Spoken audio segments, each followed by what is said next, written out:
We're actually moving into a discussion with the audience and wrap up, so feel free, anyone who wants to make a comment, to go to the mic. Hal Sox again from Picori. I think I heard the word risk far too much. It's a conflated term in a way, or an ambiguous term, because it could mean disutility or some probability times disutility. And it doesn't emphasize enough, more importantly, the benefits of doing research.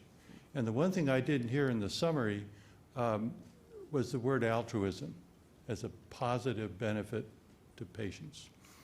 I also wanted to pass on a lovely quote that I heard at a meeting at the IOM about a year ago on observational studies. It was by Miguel Hernan from Harvard, and he said that basically a randomized trial is really a cohort study with baseline randomization.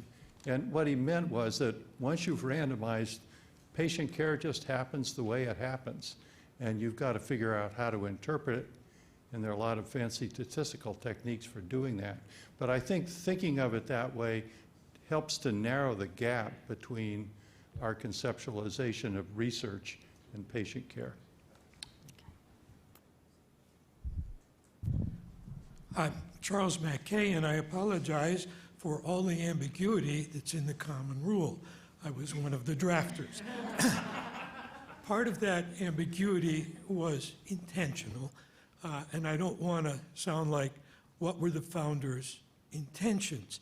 But in all the discussion of determination of minimal risk, I found no referral to the criteria that IRBs are supposed to use in making risk determination.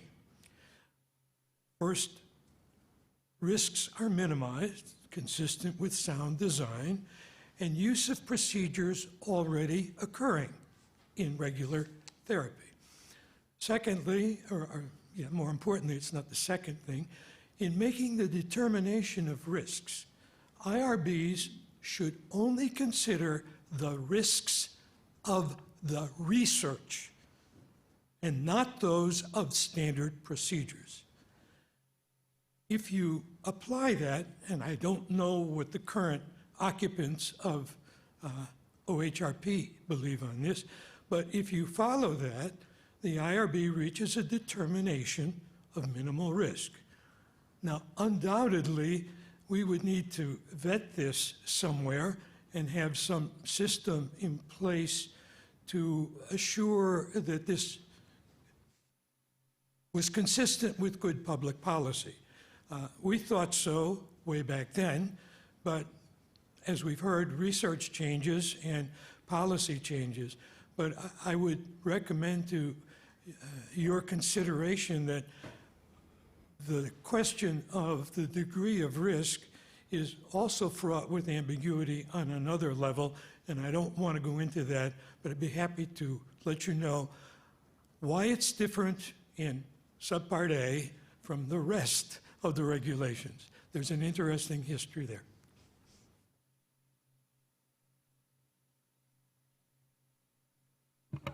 Thanks very much for the perspective and the comment. I think the comment shines a light on one of my big concerns about the draft guidance, which is sort of the conflating of study purpose with risk, and the idea that if ascertaining an outcome is a study purpose, then it becomes a risk.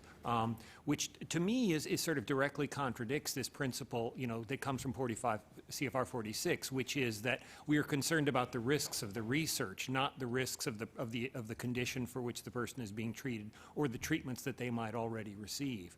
And to me, there may be a problem to be addressed, which is, are we not being transparent with potential participants about the purpose of the research?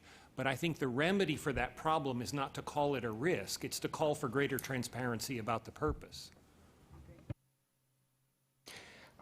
I was both, I was both surprised and delighted that on one issue, there is substantial, essentially universal agreement, and that is the untoward extra emphasis on the written consent form. I think we have a lot of agreement that informed consent is quite different and special apart from the consent form, and the desire to increase, lengthen, complexify consent forms is not in anybody's interest. And I think we ought to underline that in terms of the agreement that we have encountered here. A key stakeholder, I must say, the Georgia Pacific Paper Company is not represented at this meeting, so we would probably need to hear from them before making a recommendation about that. Hey, are there any other comments? Then if not, I'll just wrap up, and I'd like to do three things. One is to remind everyone that the comment period for the draft guidance ends on December 23rd, unless that deadline is changed, but we don't have any indication that it is, so keep that deadline in mind. The IOM staff will prepare a brief workshop summary that is based on the discussion, and it will be available in late January and posted.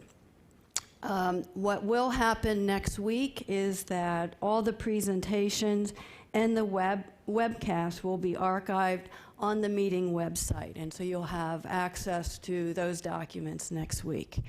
And then just finally, I want to thank everyone. I want to thank all of the presenters and the panel discussants for coming to the meeting, spending a day and a half with us and discussing the issues before us. And I want to also thank the IOM staff that as part of the planning committee, you know, we could only do what we did as a planning committee by having the just wonderful staff that we had to keep us organized and moving forward in a relatively short period of time to hold the workshop. So I thank everyone, and finally those from the public, and particularly the patient representatives that are here. We appreciate you being here and really, really appreciate the comments that you made. Thank you.